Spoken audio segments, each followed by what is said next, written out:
사도신경 하심으로 8월 12일 금요일 오늘을 여는 말씀 시작하겠습니다. 나는 전능하신 아버지 하나님 천지의 창조주를 믿습니다. 나는 그의 유일하신 아들 우리 주 예수 그리스도를 믿습니다.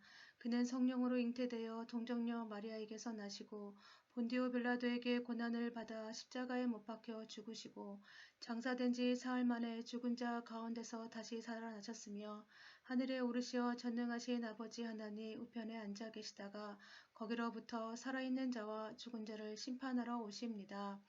나는 성령을 믿으며 거룩한 공교회와 성도의 교제와 죄를 용서받는 것과 몸의 부활과 영생을 믿습니다. 아멘. 오늘 우리에게 주신 하나님의 말씀은 골로새서 1장 24절에서 29절까지 말씀입니다. 나는 이제 너희를 위하여 받는 괴로움을 기뻐하고 그리스도의 남은 고난을 그의 몸된 교회를 위하여 내 육체에 채우노라. 내가 교회의 일꾼 된 것은 하나님이 너희를 위하여 내게 주신 직분을 따라 하나님의 말씀을 이루려 함이니라. 이 비밀은 만세와 만대로부터 감추어졌던 것인데 이제는 그의 성도들에게 나타났고 하나님이 그들로 하여금 이 비밀의 영광이 이방인 가운데 얼마나 풍성한지를 알게 하려 하심이라. 이 비밀은 너희 안에 계신 그리스도시니 곧 영광의 소망이니라. 우리가 그를 전파하여 각 사람을 권하고 모든 지혜로 각 사람을 가르침은 각 사람을 그리스도 안에서 완전한 자로 세우려 함이니 이를 위하여 나도 내 속에서 능력으로 행하시는 이의 역사를 따라 힘을 다하여 수고하노라. 아멘. 골로새서 1장에 오늘 읽은 말씀은 골로새서 1장의 마지막 내용입니다. 이 마지막 내용에서는 바울이 자신의 이야기를 하고 있습니다. 24절의 시작을 보면 나는 이제로 시작하며 나라로 하는 표현이 많이 등장하는 것을 알 수 있습니다. 먼저 24절에서 나는 이제 너희를 위하여 받는 괴로움을 기뻐하고 그리스도의 남은 고난을 그의 몸된 교회를 위하여 내 육체에 채우노라 라고 말씀합니다. 24절을 읽으면서 드는 의문점이 세 가지가 있었습니다. 첫째는 바울이 받는 괴로움이 무엇이며 또 바울이 그 고난을 너희를 위하여 골로새 교인들을 위하여 받는 괴로움은 무엇이며 마지막으로 그리스도의 남은 고난이 무엇인지라는 의문점이었습니다. 첫째로 지금 바울이 받고 있는 고난, 괴로움이 무엇이겠습니까? 골로새서는 바울이 감옥에서 쓴 옥중 서신 중에 하나입니다. 그래서 지금 바울이 받는 고난은 로마 감옥에 갇혀 있는 것을 말할 수도 있습니다. 그러나 지금 바울에게 고난은 감옥에 갇혀 있으면서 겪는 불편함보다는 그것이 고난이다기보다는 감옥에 갇혀 있기 때문에 예수 그리스도, 복음을 전하는 삶, 그리스도를 드러내는 삶에 제약을 받고 있는 것이 더 고난이라고 생각합니다. 골로새서 4장 3절에 보면 우리를 위하여 기도하되 하나님이 전도할 문을 우리에게 열어주사 그리스도의 비밀을 말하게 하시기를 구하라. 내가 이 일 때문에 매임을 당하였노라 라고 고백하는 것을 보면 바울의 고난이 전도의 문이 닫혀 있는 것 때문에 괴로워하는 것을 알 수 있습니다. 그럼 이 고난은 그 다음에는 이 고난을 왜 너희를 위한 고난, 골로새 교회를 위한 고난이라고 했을까요? 골로새 교회 먼저 교회의 머리는 누구십니까? 예수 그리스도이십니다.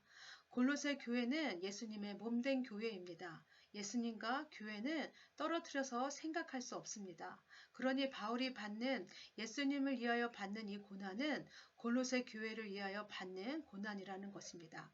교회는 예수님과 떨어져 생각할 수 없기에 바울이 교회 전체를 위해 받는 고난을 예수님을 위한 고난이 되는 것입니다. 마지막으로 바울은 이 고난을 그리스도의 남은 고난이라고 말합니다. 그 이유가 뭘까요? 예수님께서 치르신 고난 외에 더 많은 고난, 더 받아야 될 고난이 남아있다는 뜻일까요? 그 뜻이 아니라 이 남아있는 고난이란 뜻은 이 땅에 남겨진 교회들을 향한 말씀입니다. 남겨진 교회들이 예수님께서 이 땅에 오시기 전까지 복음을 전하면서 예수님께서 받으셨던 고난을 우리도 받게 된다는 것입니다. 이것이 남겨진 고난인 것입니다. 예수님으로 인하여 내가 그리스도인이라는 그 이유만으로 우리에게 남겨진 고난이 있다는 것입니다. 이러한 고난 속에서도 바울은 기뻐한다고 말을 합니다. 그 이유가 무엇일까요? 25절입니다. 내가 교회의 일꾼 된 것은 하나님이 너희를 위하여 내게 주신 직분을 따라 하나님의 말씀을 이루려 함이라. 우리가 잘 알다시피 바울은 원래 어떤 사람이었습니까? 그는 전통 유대인으로 유대교를 믿는 사람입니다. 그 열심도 굉장했습니다. 신앙을 열심으로 그 유대교의 전통과 신앙을 따랐던 사람입니다. 그래서 예수 믿는 사람들을 어떻게 했습니까? 잡아 옥에 가두고 죽이는 일까지 했습니다. 그리스도를 이렇게 박해했던 바울이 다메섹으로 가다가 누구를 만납니까? 예수님을 만납니다. 예수님을 만남으로 예수님께서 그를 어떻게 부르십니까? 사도로 부르십니다. 그 이후로 바울은 예수님의 음성을 따라 사는 그 부르심대로 따라 사는 하나님의 일꾼이 되었습니다. 하나님으로부터 온 이 사명감, 복음 전하는 일에 어떻게 합니까? 그 평생을 헌신하며 생명까지 아까워하지 않습니다. 우리 사도행전 20장 24절에 바울이 고백했던 유명한 말씀이 있죠. 내가 달려갈 길과 주 예수께 받은 사명 곧 하나님의 은혜의 복음을 증언하는 일을 마치려 하면은 나의 생명조차 조금도 귀한 것으로 여기지 아니하노라. 바울의 삶 속에서 가장 중요한 일은 무엇이었냐면 자기 안위를 지키는 것도 아니고 생명을 지키는 것도 아니었습니다. 무엇이었습니까? 복음을 전하는 일이었습니다. 왜 그렇습니까? 이것이 하나님께로부터 온 사명이기 때문입니다. 그래서 그는 그의 삶을 평생 그의 삶을 통하여서 충성을 다해서 하나님께서 맡겨주신 사명을 감당한 것을 우리가 말씀 안에서 볼 수 있습니다.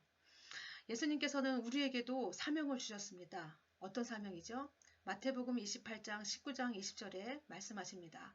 그러므로 너희는 가서 모든 민족을 제자로 삼아 아버지와 아들과 성령의 이름으로 세례를 베풀고 내가 너희에게 분부한 모든 것을 가르쳐 지키게 하라. 예수님께서 우리에게 명하신 사명이 무엇입니까? 아버지와 아들과 성령의 이름으로 세례를 베풀고 우리에게 분부한 모든 것을 가르쳐 지키게 하라는 것입니다. 모든 민족을 제자 삼으라는 것입니다. 이것은 사도 바울에게만 명령하신 것이 아니라 그 당시 제자들에게만 명령한 것이 아니라 오늘날까지 예수 그리스도를 믿는 모든 그리스도인들에게 명령하신 우리가 감당해야 될 사명입니다. 바라기는 우리의 삶을 통해서 우리의 사명인 예수 그리스도를 전하는 일에 우리가 헌신하며 우리의 생명을 다해 그렇게 전할 수 있는 사도 바울과 같은 모습이 우리의 모습 가운데도 있기를 원합니다. 26절, 27절에서는 하나님께서 이제 직분을 따라 전하는 하나님의 말씀이 무엇인지를 이야기합니다. 26절, 27절 보겠습니다. 이 비밀은 만세와 만대로부터 감추어졌던 것인데 이제는 그의 성도들에게 나타났고 하나님이 그들로 하여금 이 비밀의 영광이 이방인 가운데 얼마나 풍성한지를 알게 하려 하심이라. 이 비밀은 너희 안에 계신 그리스도시니 곧 영광의 소망이니라. 바울은 복음을 뭐라고 이야기하냐면 비밀이라고 말합니다. 지나간 시대와 세대에 감추었던 비밀이 이제 거룩한 하나님의 백성에게 마음 백성에게 지금 드러났다는 것입니다. 구약의 하나님은 유대인에게 자기를 드러내시고 그들을 하나님의 백성으로 선택하여 언약을 맺으셨습니다. 하나님은 그들에게 율법과 제사를 주시면서 그 언약의 관계를 기억하게 하셨습니다. 이방인은 이스라엘 밖에 나라 밖에 사람이고 약속의 언약들에 대하여는 외인들이었으며 세상에서 소망이 없고 하나님도 없는 자였습니다. 그런데 예수님께서 이 땅에 오셔서 십자가에서 우리의 모든 죄를 해결하신 후에 어떻게 되었습니까? 그 십자가를 믿는 자마다 하나님의 자녀가 되는 권세와 능력을 주셨습니다. 그래서 로마서 1장 16절의 말씀을 보면 이렇게 말씀합니다. 내가 복음을 부끄러워하지 아니하노니 이 복음은 모든 믿는 자에게 구원을 주시는 하나님의 능력이 됨이라. 첫째는 유대인에게요 또한 헬라인에게로다. 바울은 복음으로 구원 얻는 데 있어서 유대인과 이방인에게 차별이 없다고 말하고 있습니다. 이제 하나님과 화목하게 된 이 복된 소식, 복음이 이방인에게도 이제 전해졌으며 그들도 하나님의 자녀로 사는 그 놀라운 은혜가 임했다는 것입니다. 그리스도께서 십자가에서 유대인과 이방인을 하나로 만들어 주셔서 새 사람, 즉 교회로 만들어 주셨다는 것입니다. 그 은혜가 이방인이었던 우리에게도 지금 임하고 있는 것입니다. 바울은 또 이 비밀을 뭐라고 얘기하냐면 영광이라고 표현합니다. 풍성하다라고 말하고 영광의 소망이라고도 말합니다. 그리스도 예수를 통해 하나님이 베푸신 구원의 은혜를 이토록 영광스럽고 충만하다는 것입니다. 그것을 바울이 알았고 보았고 그 복음에 깊이 빠져들었기 때문에 그는 고난 중에서도 그리스도를 전파하며 기뻐할 수 있었습니다. 하나님은 우리에게 예수 그리스도라는 영광의 소망을 주셨습니다. 그분은 모든 죄인의 죄를 사하는 권세를 가지고 계십니다. 어두운 가운데 있는 자를 빛으로 인도하시고 사탄의 권세 아래에 있는 자를 해방하십니다. 죄인을 하나님의 자녀로 만드시고요. 저주받은 자리에서 영광의 자리로 옮기시며 영원한 심판에서 영원한 생명으로 우리의 운명을 바꿔주십니다. 이것이 그리스도인 우리가 전파해야 될 메시지입니다. 영광스럽고 풍성한 복음입니다. 그리고 마지막으로 28에서 29절에서는 바울이 전하는 복음을 통해 그의 사역을 통해 이루어야 할 최종 목적지가 어디인지를 말합니다. 바울의 최종 목표는 모든 성도들이 그리스도 안에서 온전한 사람으로 세워지는 데 있다고 이야기합니다. 28절에서 29절입니다.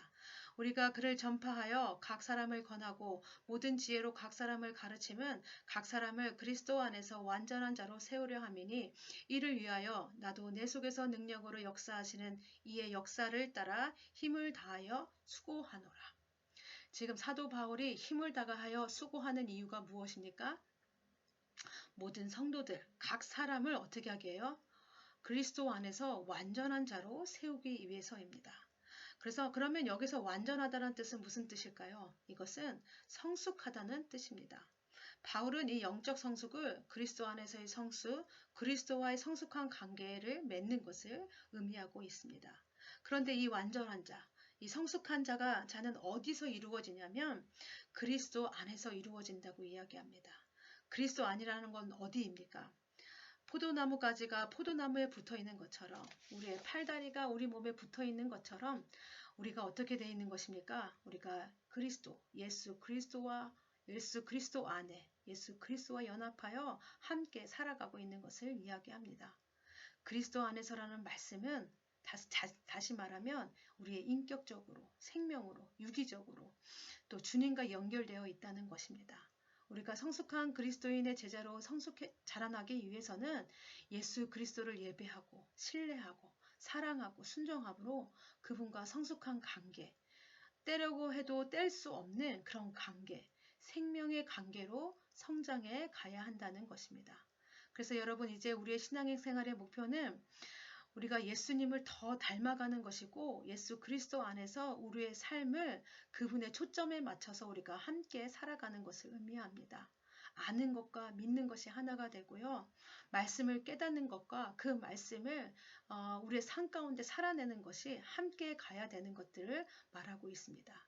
바라기는 이렇게 우리가 예수 그리스도 안에서 우리의 신앙의 성숙을 이루어가는 모든 에바다 식구들 다 되기 바랍니다.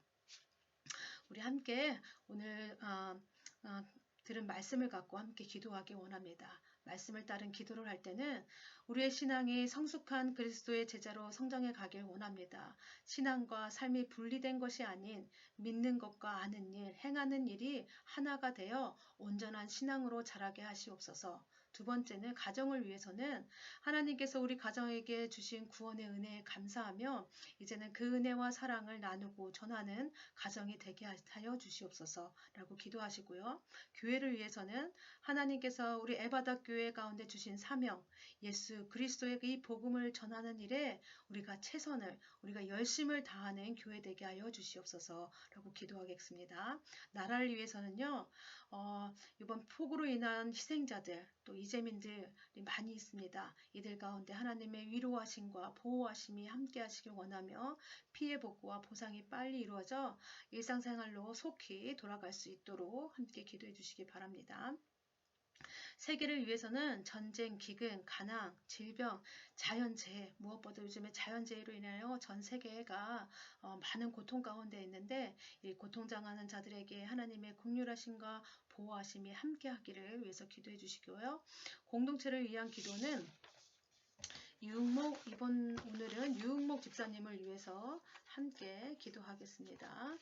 유흥목 집사님 기도 제목은, 개인 기도 제목은 첫사랑의 열정을 회복할 수 있도록, 유흥목 집사님이 처음에 가졌던 그 예수님을 향한 사랑과 열정을 회복함으로 더 성숙하고 완전한 신앙인으로 자랄 수 있도록 우리 함께 기도하기 원합니다. 가정을 위한 기도 제목은 주의 은혜로 건강하고 화목한 가정, 믿음이 성장해가는 가정 되기 원합니다. 특별히 이정은 집사님, 또 몸에 아픈 곳들이, 불편한 곳들이 많이 있는데 하나님 아픈 곳, 불편한 곳 하나하나 다 치유하셔서 깨끗하게 회복시켜달라고 기도해 주시고, 삶의 현장을 위한 기도 제목은 나태한 게으른 생활이 아닌 매 순간 주의 일을 하듯 최선을 다하게 하시옵소서. 교회를 위한 제목은 어려운 시기에 어려움 당하는 성도들 없기를, 어려운 시기에 주께 더 다가가는 성도들 되기를, 어려운 시기에 소외된 이웃에게 따뜻하게 다가가는 교회 되기를. 사회와 나라 온 세계를 위한 기도 제목은 코로나로 어려운 시기에 나라 모든 분야에 주께서 간섭하여 주심으로 모든 곳에 평안이 건강함이 있기를 기도합니다. 네, 이렇게 유흥목 집사님을 위해서 기도해 주시고요. 또 우리 공동체에 또 기도 제목이 있으신 분, 기억나시는 분들 함께 기도하시고, 우리 모두 기도 마친 후에 주기도문으로 모든 예배 마치겠습니다.